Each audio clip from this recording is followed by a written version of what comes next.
नमस्कार। The legal Indian के इस एपिसोड में आपका स्वागत है। दोस्तों, क्या आपने कभी सोचा है कि वकालत करने का सबसे बेहतरीन बात क्या है? आखिर वो क्या बात है जो हर व्यक्ति को वकालत करने के लिए प्रेरणा देता है? वैसे तो बहुत सारी बातें हैं, लेकिन उसमें सबसे इम्पोर्टेंट जो बात यह है कि आप आजीवन आप वकालत कर सकते हैं। रिसेंटली हमने देखा कि एक वकील साहब 100 साल के हो गए, लेकिन उसके बावजूद भी वो ऑनलाइन हियरिंग को अटेंड कर रहे हैं। हमने यह भी देखा है कि जो हमारे माननीय अटॉर्नी जनरल ऑफ इंडिया हैं, जो कि ऑलरेडी 90 इयर्स के हो चुके हैं, लेकिन इसके बावजूद भी अटॉर्नी जनरल ऑफ इंडिया जो देश का सबसे इम्पोर्टेंट और सबसे ऊंचा लॉ ऑफिसर का जो पद होता है, उसमें वो काम कर रहे हैं।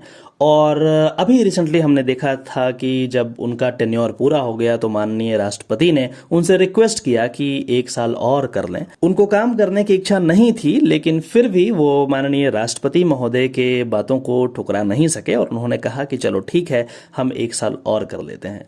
तो यदि आप वकालत करना चाहते हैं और आगे इसी फील्ड में बढ़ना चाहते हैं तो ये सबसे बड़ा इंसेंटिव है। इसमें कोई रिटायरमेंट एज नहीं होता कि आप गवर्नमेंट सर्विस में हैं, 60 साल 65 साल में आप रिटायर हो गए, उसके बाद आपको सोचना पड़ रहा है कि फिर किस तरीके से करना है, फिर आपके रिटायरमेंट का जो पैसा है, पेंशन है, उस पर डिपेंडेंट होना पड़ रहा है। ऐसी बात नहीं है। आप किसी भी एज में कहीं भी किसी भी तरीके से आप आर्गुमेंट कर सकते हैं, और जितना ज़्यादा आपका एज बढ़ेगा उस तरीके से आपका प्रैक्टिस भी बढ़ेगा और उसी तरीके से आपका जो आर्गुमेंट है उसका भी वैल्यू बढ़ते जाएगा।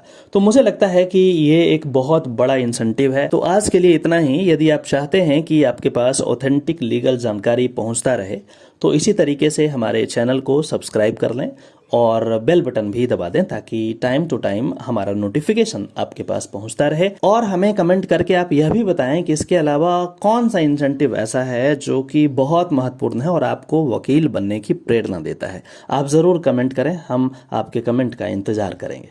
नमस्कार।